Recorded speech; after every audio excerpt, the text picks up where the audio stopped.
What is up, everyone? Welcome to season 2 of Kicking with Kipes. It is such a fun time to be alive. The Blue Jays are in the playoffs. They got a little spanked tonight, but it is day 1 of the 25-26 NHL season. We are starting off with the Stanley Cup champions, the Florida Panthers, defending their title they're going for the triple crown, but they are playing the Chicago Blackhawks tonight, where they win and continue this dominance as a Florida Panthers team, winning 3-2 against the Chicago Blackhawks in Florida, where they had the championship banner raised today. The 3 goal scorers for the Florida Panthers today were AJ Greer, Carter Verhaeghe, and Jesper Bokvist. And Mackie Samoskevich also had a very good game today, potting 2 assists. Sergei Bobrovsky, the Bob father, he wasn't too busy. He did let in 2 goals today, but he did make 17 saves along the way towards the victory. The 2 goal scorers for the Chicago Blackhawks were Frank Nazar. Frank Nazar, he actually scored the first goal of this game, the first goal of the entire NHL season, and Teuvo Teravainen also scored for the Blackhawks. Both those players, Nazar and Teravainen for the Blackhawks, each had a goal, like I just mentioned, and added an assist for 2 points on the night for each player. Tyler Bertuzzi also started the game off with Frank Nazar, tipping the puck to Nazar mid-ice, getting Nazar the breakaway and putting it past Bobrovsky, but it was Tyler Bertuzzi also getting 2 assists in this game for the Blackhawks. A strong start for Bertuzzi in this season. This was also head coach Jeff Blashill's first game as the head coach of the Chicago Blackhawks. Unfortunately, he couldn't get the win for them in his debut game, but it did show signs of this Blackhawks team slightly improving from last year. But as Frank Nazar said in the post-game comments, that they should learn how to play a full 60 minutes because this was the issue for most of the part of them last year as well. Even though the Chicago Blackhawks did score the first game of the season and the first goal of this game, the Florida Panthers did carry most of the momentum in this game, outshooting the Chicago Blackhawks in the first period 17-3, pretty dominant, but you got to put the puck in the net, and that is what the Blackhawks did, but they couldn't hold on to the lead, as we all know. But Nazar, he opened the scoring, like I've already talked about, almost exactly halfway through the first period at 10:03 of that first period. The goal that made it 1-1 in the first period for the Florida Panthers was a kind of a scrappy goal, if we're being completely honest. Fourth line for the Florida Panthers. It was kind of this situation the whole way through the playoffs last year for the Panthers. The nitty-gritty depth forwards for the Panthers always seem to get it done. AJ Greer, former Calgary Flame, he got a dirty, scrappy, loose puck in front of the net, tipped it past Spencer Knight, and into the back of the net to tie it 1-1. Carter Verhaeghe, his goal made it 2-1 for the Florida Panthers. It was also in the first period. It was on the power play. The Blackhawks, they also have to learn how to stay out of the net because this was an issue for them in this game, staying out of the box. Early in the second period, Chicago did make it 2-2. Nazar also involved in this goal as well because he got that goal and assist in this game. It was a 2-on-1 with Teuvo Teravainen. And Nazar, he slid it over to Teravainen, who finished it from the left-hand circle. Good goal from the Blackhawks, but unfortunately they couldn't get that goal. Jesper Bokvist put that nail in the coffin for the Florida Panthers, winning the game for the Panthers. And a little fun fact for you, the Panthers, they are 12-0-2 in their entire history when opening the season at home. Well, it's a strong start for the Florida Panthers as they defend their Stanley Cup reign for the second straight season, winning 3-2 over the Chicago Blackhawks. The next game is a bit awkward for both teams because it was the New York Rangers taking on the Pittsburgh Penguins, where Dan Muse was making his NHL debut behind the bench for the Pittsburgh Penguins, as well as Mike Sullivan making his debut behind, not NHL debut, but coaching debut for the New York Rangers behind the bench. And Dan Muse, he also spent the past couple seasons in the New York Rangers, new season. I'm struggling with words.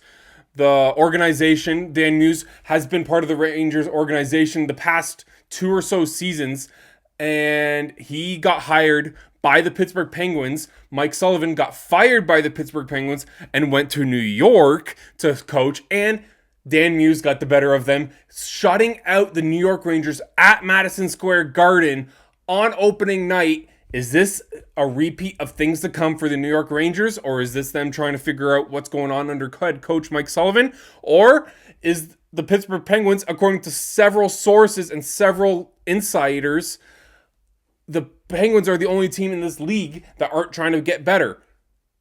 Is that a sign of how bad the Rangers situation is? Or is that just a sign of the Penguins coming out hot, not giving a rat's you know what, and just playing fun hockey? Well, let's find out. Justin Brazeau, he scored twice in this game. He scored the empty netter to put that nail in the coffin for the Pittsburgh Penguins, but you let Justin Brazeau score on you 2 times in this game, New York Rangers. Shame on you. Artur Shilovs, you know that name because he was on the Vancouver Canucks last year actually. He was acquired in a trade from the Vancouver Canucks to the Pittsburgh Penguins on July 13th.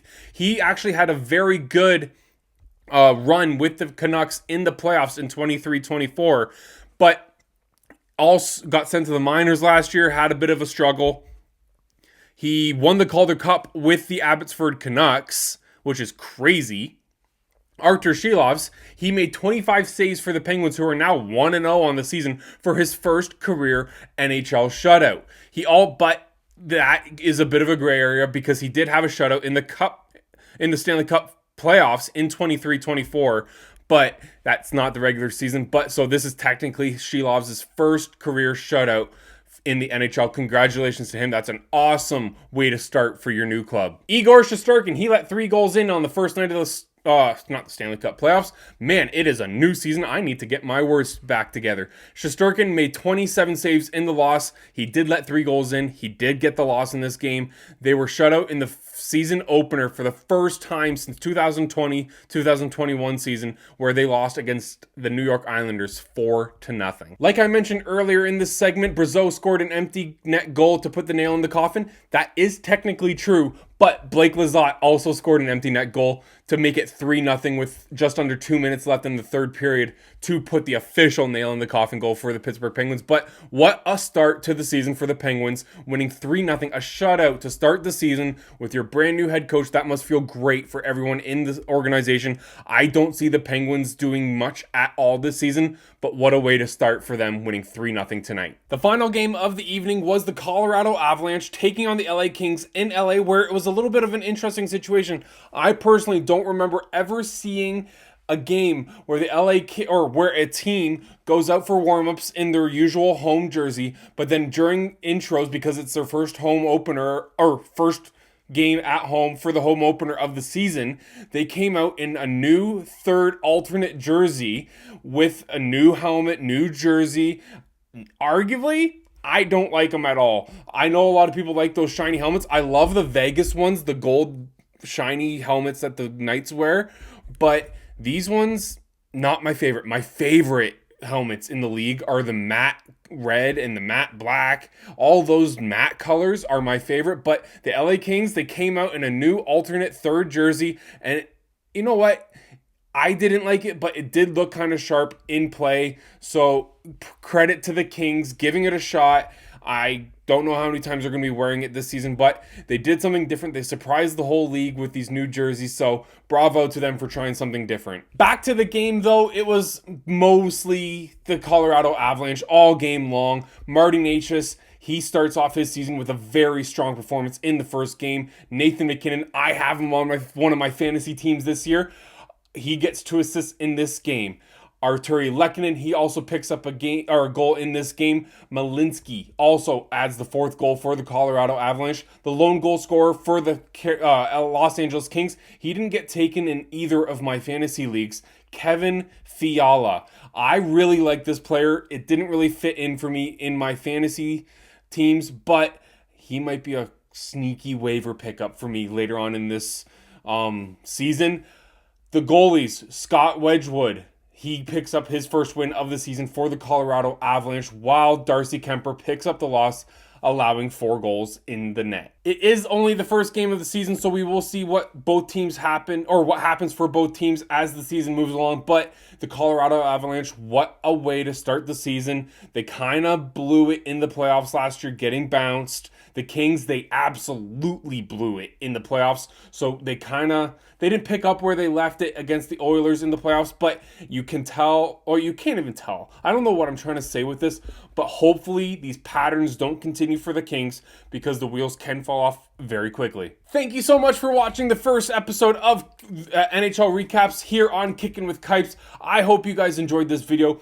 Hit like, hit subscribe, do your thing, tell your friends. Let's grow this channel much bigger than we did last year. I'm very happy with what we did as a channel in the first 6 months of its existence last season. So let's do it again this season. Thank you so much for watching. Bye-bye.